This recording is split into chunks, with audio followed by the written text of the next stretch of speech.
E como a gente falou aqui no comecinho do Entre Nós, a gente tem hoje uma entrevista especificamente sobre essa mudança no INEP, que tem esse desafio muito grande, que é preparar anualmente o Enem, que é a principal porta de entrada dos estudantes brasileiros, dos jovens nas universidades. Quem vai assumir o cargo, então, é Carlos Moreno, que está com a gente agora. Eu agradeço essa entrevista desde já. Boa tarde, tudo bem? O senhor me ouve bem? Te ouço bem, Adriana. Ótimo, então vamos lá. Eu gostaria de começar perguntando para o senhor como é que está a preparação para o Enem desse ano e o porquê de um encolhimento tão grande do interesse dos jovens pelo Enem, das inscrições. Esse exame já chegou a ter quase 9 milhões de inscritos. Nesse ano de 2022 tem 3 milhões e 400 inscritos, como foi recentemente divulgado pelo MEC. O ano anterior já tinha sido um ano com 3 milhões e 100 apenas de inscritos, mas havia aquela questão da pandemia que poderia ter prejudicado bastante, mas esse número baixo se repete esse ano. O que o senhor acha que acontece nesse momento que explica esse número, 3 milhões e 400 mil inscritos? Bom, boa tarde a todos. Antes de tudo, Adriana, a nossa expectativa ao assumir o INEP, atendendo a uma convocação do ministro, é exatamente para garantir a normalidade desses processos que estão em cursos.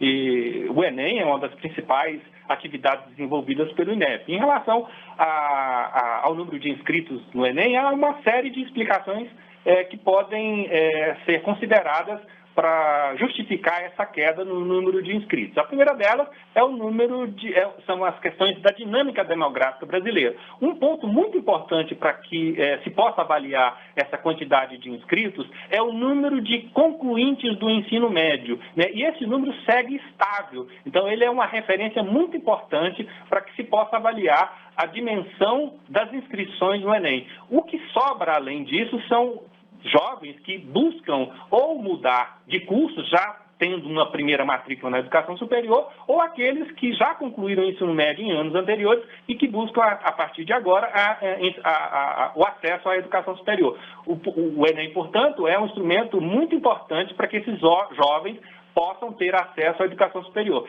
É muito importante destacar que é através do Enem, Adriana, aproveitando a oportunidade que você me dá, dos jovens acessar programas como o ProUni, o FIES, né, e o acesso às instituições de educação superior da rede federal, configurando-se, portanto, o principal instrumento para acesso à educação superior no Brasil. E é por isso que nós assumimos o INEP nesse momento, né, para garantir que esse exame, né, ocorra com absoluta tranquilidade, e eu posso garantir aos jovens, e sobretudo aqueles que estão concluindo o ensino médio neste momento, né, a total normalidade para garantir que esse exame ocorra no dia 13 e 20 de novembro desse ano.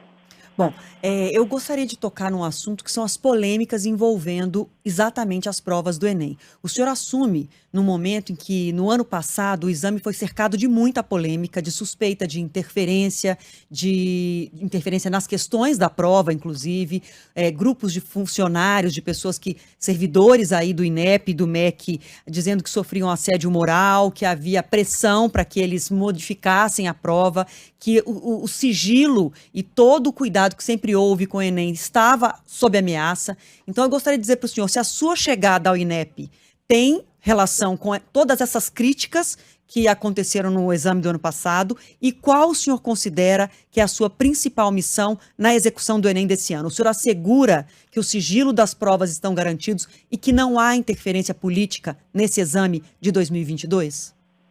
Asseguro integralmente, Adriane. Nós somos um órgão profissional, né, técnico, né, nós temos um corpo técnico muito qualificado e que tem essa missão de garantir a construção de provas que sejam capazes de discriminar os estudantes por esse objetivo de acesso à educação superior, e o sigilo é garantido pelo esforço desse corpo técnico, né? Eu estou aqui, né, em nome desse corpo técnico para dar tranquilidade à sociedade, sobretudo aos estudantes, como eu disse, que estão agora na expectativa de realizar esse exame.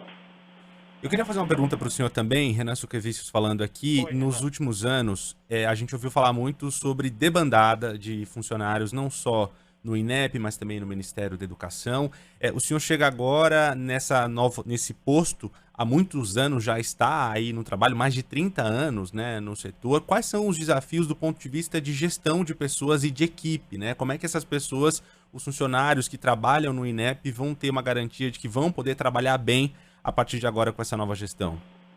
Esse é um compromisso meu, né? Até porque, Renan, eu faço parte desse corpo técnico, né? Então, garantir um ambiente saudável para todos eles é um compromisso que eu tenho, né? Até porque eu faço parte desse corpo técnico e sei o quanto isso é importante, tendo em vista a criticidade e a especificidade técnica, né, para o desenvolvimento dessas tarefas. Imagina você elaborar uma prova, né, fazer um cronograma de realização, né, toda essa logística envolvida na realização de uma prova como essa, além de as outras atribuições que o INEP tem regularmente, a produção de estatísticas, de evidências, né, para que as políticas públicas possam ser realizadas a partir de diagnósticos. Então, essa é a nossa tarefa, esse é o nosso papel, e nós nos qualificamos muito ao longo da história do próprio INEP, que tem 85 anos, para cumprir bem esse papel de Estado que temos.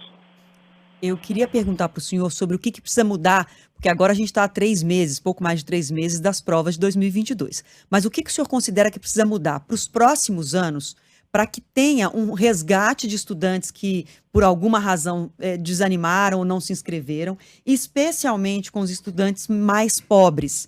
Eu tenho um dado aqui, que é da Semesp, a entidade que representa as mantenedoras do ensino superior no Brasil, e eles apontam uma redução de 77% nos inscritos, com renda de até 3 salários mínimos. Então, qual é a proposta e o que o senhor acha que precisa mudar para que esses alunos de uma renda mais baixa, mais carentes, se inscrevam e tenham acesso a fazer o Enem para ter acesso ao ensino superior, que é para todos?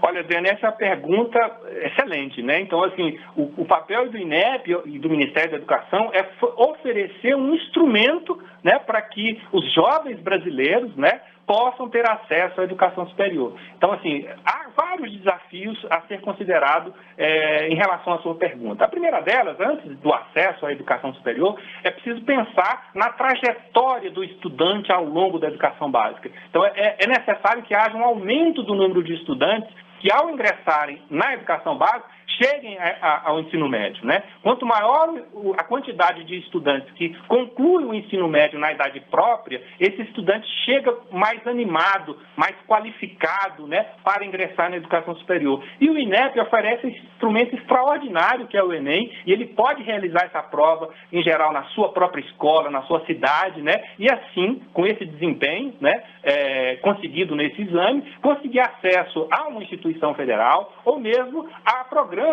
de bolsas não reembolsáveis como o ProUni ou mesmo acesso ao financiamento como o FIES. Então, respondendo a sua pergunta, essa é uma política pública de grande alcance, né? E de grande alcance exatamente para essas camadas da população que você mencionou, né? Então, é um instrumento de inclusão muito poderoso, né? E com grande potencial para a redução das desigualdades educacionais do país. Nós estamos conversando aqui na Band News FM com Carlos Moreno, novo presidente do INEP, e eu queria incluir aqui uma pergunta do nosso apresentador do programa ABC da Notícia aqui na Band News FM, Alexandre Sayad, que é educador, jornalista, diretor da Aliança Internacional da Unesco em Educação Midiática. Ele deixou uma pergunta para o senhor, vamos acompanhar. A gente sabe que o INEP, além do Enem, que obviamente é um dos maiores vestibulares do mundo, exames do mundo, ele é responsável por uma série de pesquisas, não é? Como o IDEB, o Prova Brasil, que durante muito tempo subsidiaram, inclusive, as políticas públicas educacionais do Brasil. Com essa troca intensa de ministros da educação no governo Bolsonaro e também de diretores do INEP, de certa maneira, o senhor acredita que ele continua ainda, o órgão continua ainda atuante e responsável em fornecer subsídios, pesquisas para formulação de políticas educacionais? Quer dizer, essa função principal do INEP continua viva? A gente sabe que a precisão, a acurácia e a frequência são fatores importantes para as pesquisas de qualidade na educação, aliás, pesquisas em qualquer área, né? E eu queria saber se o INEP, apesar dessa troca intensa de gestão, continua com essa função no sentido de apoiar e subsidiar as políticas públicas do Ministério da Educação. Olha, Alexandre, essa é uma pergunta fundamental, né? O INEP existe para isso, né? A gente fala muito no Enem, né? Mas a missão principal do INEP é exatamente oferecer evidências para a construção de políticas públicas para garantir o direito à educação. Né? Quando você fala do IDEB, por exemplo, né, é uma política que vem de 2005. Né? Nós temos uma trajetória educacional sendo monitorada por um indicador. Né? E isso é extraordinário, né? Você ter um indicador para monitorar o desempenho da educação brasileira, né? E esse horizonte, né, proposto pelo IDEB lá atrás, em 2007, né, a partir de 2005, o IDEB foi calculado a partir de 2005, ele se encerra essa série histórica agora em 2021. Né? Então, essa é uma política extraordinária que transcende os governos, né? Mostrando o caráter de um órgão, né, de Estado. Então, o INEP é um órgão de Estado e que deve ter as suas ações independente do governo da vez. Né? Então, nós estamos aqui, eu sou servidor do INEP, para cumprir essa missão. O INEP, portanto, é um órgão de Estado e que tem essa missão que você mencionou na sua pergunta. Né? Eu concordo plenamente com ela e eu acho que nós cumprimos isso com muita precisão. Então, se você entrar no site do INEP, você tem ali uma cesta de indicadores, diagnósticos, pesquisas, e elas estão à mão dos gestores nas 3 instâncias de governo, União, Estados e municípios, exatamente para subsidiar a formulação de políticas. Eu diria mais, né, ela tem a capacidade até de influenciar essas políticas, né, para que a gente possa, né, diminuir os desafios, né, e as desigualdades educacionais que a gente experimenta no Brasil historicamente, mas que nos últimos anos, se você olhar esses indicadores, além de fornecer subsídios para a formulação da política, eles também permitem o monitoramento do alcance dessas políticas. Né? Então, acho que a sua pergunta é absolutamente pertinente e o INEP, sim, cumpre esse papel independente do governo. Nós conversamos agora aqui no Entre Nós com Carlos Moreno, novo presidente do INEP, que já assume então o Instituto e vai cuidar dos próximos exames do Enem. As provas acontecem nos dias 13 e 20 de novembro desse ano para 3.400.000 estudantes inscritos. Eu quero agradecer demais a participação do senhor. Te desejo boa sorte, bom trabalho diante do INEP, à frente do INEP, que, como o senhor disse, é um órgão de Estado, então é da nossa sociedade, de todos nós. Muito obrigada. Até uma próxima. Obrigado, Adriana e Renan. Obrigado a todos. Tchau, tchau.